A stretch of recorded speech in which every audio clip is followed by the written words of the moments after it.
J'espère que tu vas bien et on se retrouve après quelques temps pour une nouvelle vidéo sur l'opening range. Donc, pourquoi est-ce que ça fait quelques temps que tu n'as pas eu de vidéo? Très simplement, parce que je n'ai pas pris de position. Ma dernière position remonte à hier. Et tu sais très bien que j'aime bien te faire des vidéos où forcément j'ai des exécutions, j'ai des trades à te montrer. Je trouve ça beaucoup plus parlant, donc on va pas perdre plus de temps et on se retrouve directement sur l'opening range de hier avec forcément un petit jour de décalage car hier j'ai manqué de temps pour te faire la vidéo. Donc très simplement je te la fais aujourd'hui, ce jeudi 11 juin qui est une très belle journée sur l'opening range du coup forcément du mercredi 10 juin. Donc qu'est-ce qu'on voit? Très simplement, on peut voir qu'on a notre clôture de la veille qui va se trouver juste ici. Donc ça, on n'en aura pas besoin en fait, c'est juste un repère visuel. On va avoir cette bougie-là qui est la bougie du mardi 9 juin 16h14 en RTH. On n'oublie pas, je suis toujours en RTH et en heure US pour ceux qui viennent de nous rejoindre et qui regardent cette vidéo pour la première fois. Et on va avoir notre ouverture qui se fait suite cette bougie le mercredi 10 juin à 9h30. Donc la différence entre cette bougie, la clôture de cette bougie et l'ouverture de cette bougie, c'est ce qu'on va appeler l'opening range gap. En fait, c'est une différence de prix. L'opening range gap, ça va être une variation de prix et l'opening range va être une variation de temps. L'opening range va être en fait très simplement les 30 premières minutes qui vont suivre l'opening, donc de 9h30 à 10h jusqu'ici. Donc ce qu'on peut faire, c'est que je vais venir le symboliser de cette façon. Donc juste ici, je vais avoir mon opening range. Ce que tu dois noter, c'est que du coup, ton opening range gap juste ici, ok, tu as 70% de chance de revenir au milieu de ton opening range gap. Donc ce qu'on va faire, c'est que pour le moment, ça, je vais venir l'alléger parce qu'on n'en a pas besoin de se concentrer. Et on va se concentrer sur les quadrants et les octants de notre opening range gap, donc qui ont été highlight juste ici par mon outil de Fibonacci. Ce que je vais venir faire, c'est que je vais venir te montrer mes settings, comme ça, si tu veux les screens et les mettre également sur ton outil de Fibonacci, libre à toi. Donc à noter que ça c'est ce qu'on appelle un octant et ça c'est ce qu'on appelle un quadrant, comme ça tu le sais. Donc on a 70% de chance de revenir au milieu de ton opening range gap qui va s'appeler le consequent encroachment, donc aussi appelé le CE, consequent encroachment. Donc on a 70% de chance que avant 10 heures, on revienne à ce niveau-là. Donc forcément, juste cette statistique en elle-même va te permettre de te créer un avantage, de te permettre de te créer une direction, un biais directionnel sur dans quel sens tu vas trade. Forcément, il va y avoir des cas particuliers où cette statistique ne va pas marcher. Pourquoi? Parce que 70% n'est pas 100%. Et ce que je t'invite à faire, c'est de regarder les autres vidéos où je parle de l'opening range. Pourquoi? Parce qu'il y a des exemples où justement on n'anticipe pas de retour sur le milieu. Généralement, c'est quand l'amplitude de l'opening range gap va être très grande, notamment plus de 200 handles, tu vas anticiper des choses qui sont un petit peu différentes. D'accord? Donc, qu'est-ce qui se passe? Très simplement, on peut identifier de la liquidity pool qui va résider là-dessous sur une RTH. On va jeter un œil rapidement au ETH également. Juste voici. Donc ce qu'on a très simplement, c'est qu'à l'ouverture, on a le prix qui part à la hausse et qui vient échouer à prendre ce sommet. D'accord? Donc à ce moment-là, je me dis pas, oh très bien, le prix va partir à la hausse, etc. Pourquoi? Parce que généralement, à l'ouverture US, ce qu'on va avoir, ce qu'on appelle un Judas Swing. Un Judas Swing, c'est un mouvement piège qui va aller à contre, entre guillemets, tendance pour venir piéger les traders impatients. Donc lorsque le prix part à la hausse, moi je me dis, ok, il n'y a pas de souci. Ce qu'il va faire, c'est qu'on voit qu'il vient à proximité de ce sommet, mais il échoue à le prendre. Donc qu'est-ce qui se passe? À ce moment-là, beaucoup de traders vont identifier ce niveau-là comme résistance dès que le prix va commencer à évoluer à la baisse et vont commencer à prendre des shorts. Et si ces personnes-là prennent des shorts, il y a énormément de chances qu'ils utilisent ce repère de résistance, je le mets entre gros guillemets, pour placer leur stop loss. Et donc nous, ce qu'on va identifier ce niveau-là, c'est pas comme un niveau de résistance, mais comme un niveau de liquidity. Et donc vu que c'est de la liquidité qui réside au-dessus des bougies, ça va être de la buy side liquidity. Pourquoi? Parce que les ordres en attente des positions short seront des ordres buy stop. D'accord? Donc ici, buy side liquidity, on est en train de créer un minor buy side liquidity, le prix qui part à la baisse et qui vient engager également de la liquidité minor qui est sell side qui va résider globalement sous tout ce price action. Le prix, il vient pas à un endroit au hasard. Tu peux voir qu'il vient au centime près sur mon trait noir. Mon trait noir, très simplement, je vais venir changer d'unité de temps et tu vas voir de quoi il est tiré. Tu as le prix qui part à la baisse à ce moment-là. Et quand il part à la baisse, qu'est-ce qu'il vient faire? Il vient engager de la sell-side liquidity. La sell-side liquidity, c'est exactement ce qu'on a vu au-dessus de ce niveau-là en une minute, sauf que c'est à l'opposé. Au-dessus de chaque swing high va résider de la buy side, en dessous de chaque swing low va résider de la sell side. Ici, je vais avoir un fair value gap baissier. Un fair value gap baissier, pour rappel, c'est composé de 3 bougies. D'accord? Un fair value gap ne peut pas être composé de 2 bougies.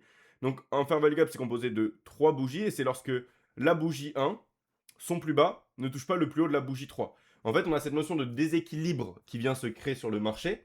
Et donc, forcément, ça va être indicatif. C'est un repère algorithmique qui va nous donner des informations pour la suite.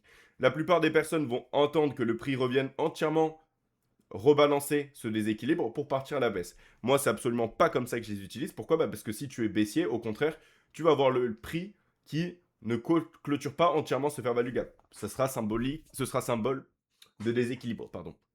Et donc, en fait, quand le prix part à la baisse et vient engager de la liquidité comme ça, ici, ce fair value gap baissier, lorsque le prix repart à la hausse et clôture au-dessus, ce que j'anticipe, c'est qu'il agisse comme IFVG. Un IFVG, c'est quoi? C'est un fair value gap inversé. Donc, sa caractéristique initiale de pousser plus bas, si je l'inverse, c'est pousser plus haut. Est-ce que je vais vouloir voir le prix venir chercher le plus bas? Non. Parce que ce que je t'ai dit, si on est haussier, le prix ne va pas chercher le bas du fair value gap. Il va rester dans la partie haute, il va au moins revenir ici, et ce qu'on ne veut pas voir, c'est des corps qui clôturent sous le milieu. Regarde ce qui se passe, les corps des bougies qui reviennent s'arrêtent pile poil sur la partie haute de mon fair value gap et repart plus haut. Ce n'est absolument pas un hasard, d'accord? On revient une minute, donc là c'était juste pour te symboliser d'où viennent ces traits. Et en fait, ce que tu peux voir également, voilà mon fair value gap en gris. La zone en grise est symbolisée par ce fair value gap. Donc en fait, ce que je fais, c'est que oui, il y a ce fair value gap haussier ici. Tu vas me dire, ah mais oui, mais regarde, là ton fair value gap haussier, les corps des bougies clôturent en dessous du milieu. Oui, mais c'est normal. Pourquoi est-ce que c'est normal? Parce que quand tu as un fair value gap haussier qui a été laissé et tu as ce fair value gap inversé, ce fair value gap inversé, là, pour moi, il va être plus important. Donc il faut que tu anticipes que le prix, oui, peut avoir un petit écart et ne respecte pas le milieu, et que lorsqu'il revienne dans ce fair value gap inversé, par contre, la narrative doit être donnée. Et la narrative doit être donnée comment? Pas de corps qui clôture sous le milieu. Donc elle a été donnée, et regarde la réaction immédiate que l'on a eue derrière. On retourne sur d'une minute. Donc après, qu'est-ce qu'on voit? On voit le prix qui commence à évoluer à l'os, qui fait un premier mouvement haussier, qui vient engager la minor buy side qui va résider au-dessus de mon trait bleu que je t'ai dessiné. Et tu peux voir que le prix a laissé des fair value gap à la hausse. Lorsqu'il a laissé des fair value gap à la hausse de cette façon, ce que tu vas venir anticiper, c'est que forcément le prix va revenir dedans. Qu'est-ce qu'on a dit? On ne veut pas voir le prix clôturer l'entièreté de ses fair value gap sur une base de corps. Donc oui, il a clôturé le premier, oui, il a clôturé le deuxième, mais il n'a pas clôturé le troisième. Quand je dis clôturer, ça veut dire que des corps en fait viennent clôturer en bas. Et si tu regardes, est-ce que tu as des corps qui reviennent dans la partie basse? Non.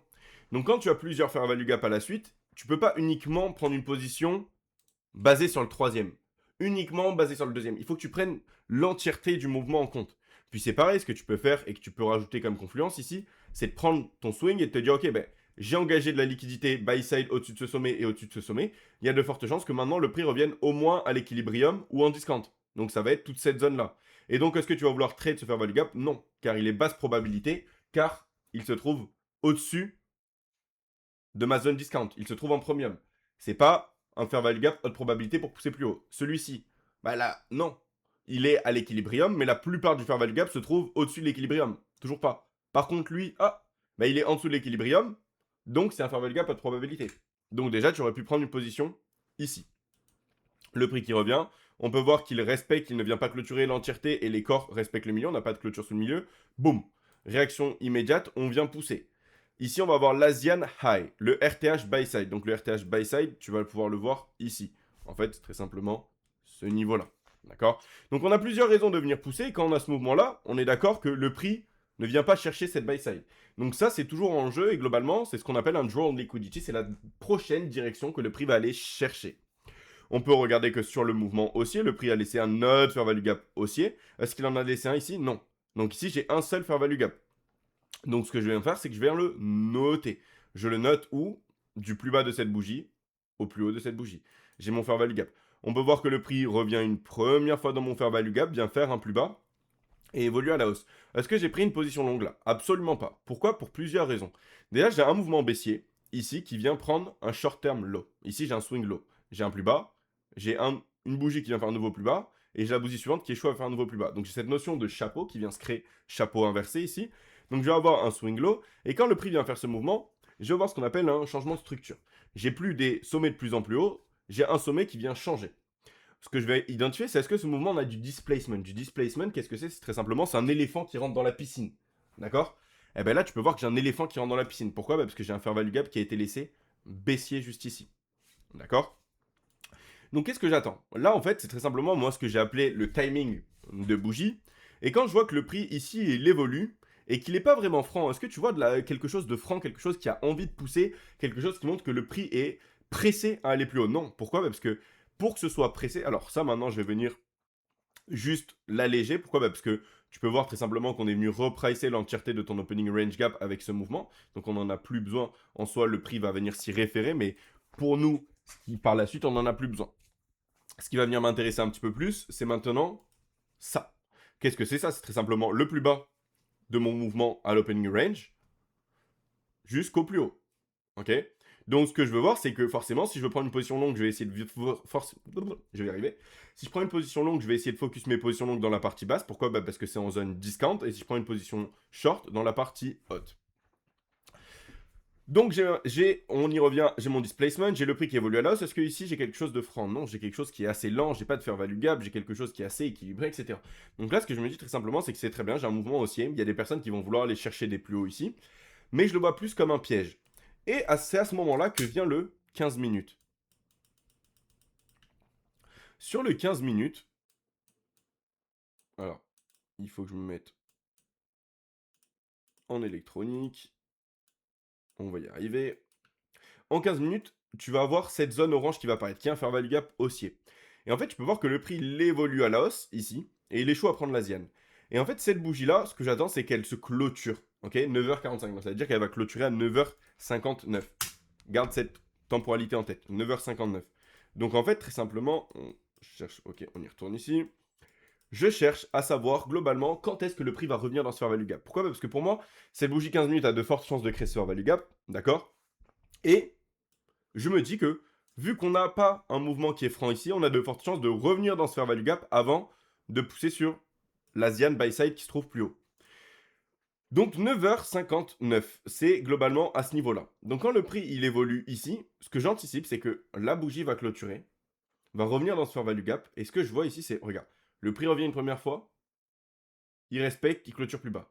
Le prix revient une deuxième fois, regarde ce qu'il fait, il vient toucher pile poil le milieu et clôture plus bas. Donc là en fait, dès que la bougie elle revient, je prends ma position short, stop loss au-dessus de mon fair value gap, et ce que j'anticipe c'est qu'en fait, les gens qui sont rentrés en longue ici sur ce mouvement vont se faire piéger. Le prix va revenir dans mon fair value gap 15 minutes qui est symbolisé par cette zone orange pour par la suite aller chercher la buy side.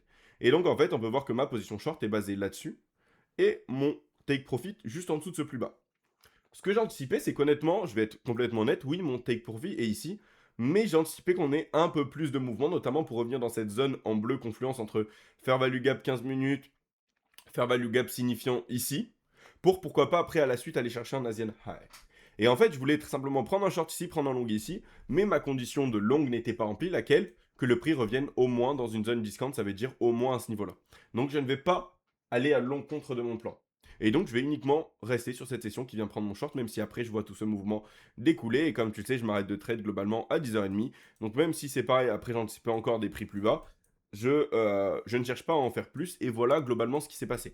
Ma position short est basée sur le fait qu'on a un mouvement baissier, une bougie 15 minutes qui a de fortes chances de créer un fair value gap 15 minutes, et donc si le prix fait un mouvement qui n'est pas franc ici, ce que j'anticipe c'est que les personnes vont mettre leur stop loss là-dessous. Sell side liquidity, on a de fortes chances de venir les piéger avant d'avoir le mouvement qui déroule. Et donc malheureusement, on n'a juste pas eu ma condition ici pour venir avoir le long. C'est pas grave, j'ai respecté mon plan. Je préfère largement respecter mon plan plutôt que de sortir de mon plan et après gérer ma position complètement différemment. Donc voilà où on en est. Je suis complètement désolé, j'aurais pas d'exécution à te montrer pour la simple et unique raison qu'on est le lendemain et mon broker enlève les exécutions. Mais ce que je vais pouvoir te montrer, c'est une capture d'écran qui doit être ici, globalement de ma position de hier. Donc en direct, on va voir que le displacement, le prix qui revient, 29 000 pardon, 78, 28 895. Donc globalement, ça nous donne, on a quelque chose de différent ici. 29 078. Voilà, ça nous donne ici. Globalement, voici la position que l'on a. Et donc, comme je t'ai dit, tu peux voir la capture d'écran juste ici de ma position de hier. Donc j'espère que tout ça c'est clair, que ça t'a plu, que ça a pu répondre très simplement à des questions sur l'opening bell que tu as eu. Si tu as des questions vis-à-vis de cet opening bell, n'hésite surtout pas. Et comme d'habitude, on se retrouve pour la prochaine vidéo dès que j'ai des positions à te montrer. Sur ce, je te souhaite une très bonne journée, prends soin de toi et je te dis à la prochaine. Ciao ciao.